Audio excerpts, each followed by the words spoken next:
Hi, I'm Suman and I'm a consultant at Lane Clark and Peacock, and my fish out of water story centres around accents. I was born and raised in Birmingham, so yes, I'm what some may refer to as a Brummie, and when I say that word, my accent is more prevalent. But I've not always been so open with shining a light on my Brummie accent, and I've often tried to change the way that I say certain words, to tone it down or try to fit in. The reason being that unfortunately the Birmingham accent is often ridiculed, with many polls finding it to be the least appealing accent. Many surveys find that it's the same accents that continue to attract high prestige, for example, the Queen's English, whereas the same accents continue to receive low ratings, particularly ethnic minority accents such as Indian and Birmingham. When I first started working in London, I wanted to disguise my accent as much as possible. The majority of people around me were born and educated in the city, and very few had Midlands or Northern accents. It was a real shock to me, as I've never felt that my accent was particularly strong. And in Birmingham, people would often say my accent was posh. Whole different story when I moved to London. I remember constantly receiving comments from others saying, "Oh, you can tell you're from Birmingham." And as a result, I found myself saying Bath instead of Bath and grass instead of grass.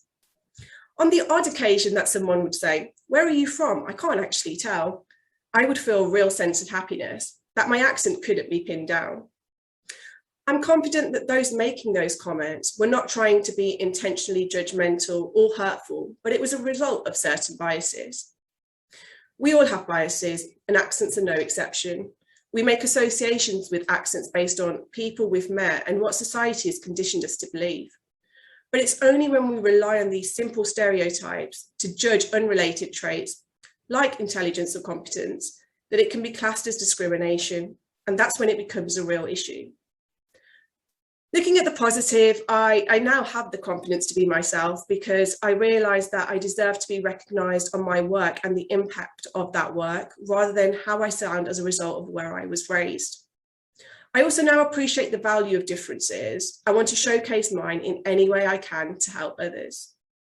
Ironically enough, I often do now say Bath and grass because I've spent so long trying to say it that particular way that it's stuck. And I guess this is the danger. If we try and change ourselves to fit in, we lose our true authenticity and the differences we know are super important to move forward and progress. My accent represents part of my identity, and I wish I'd been proud of it years ago rather than shying away. So if you're in a similar situation, my advice to you is don't change any part of your identity because of others' opinions and biases. Have the confidence to be your true authentic self and run with it. Accents make you different and represent where you come from, and therefore an amazing and distinctive part of what makes you you. At the end of the day, there are no inherently better or more proper ways of speaking. Everyone has an accent, different ways of accentuating different sounds, and there really is no such thing as a perfect accent. So let's remove the stigma and learn to listen to what people are saying, rather than judge on how they are saying it. Thank you for listening to my story.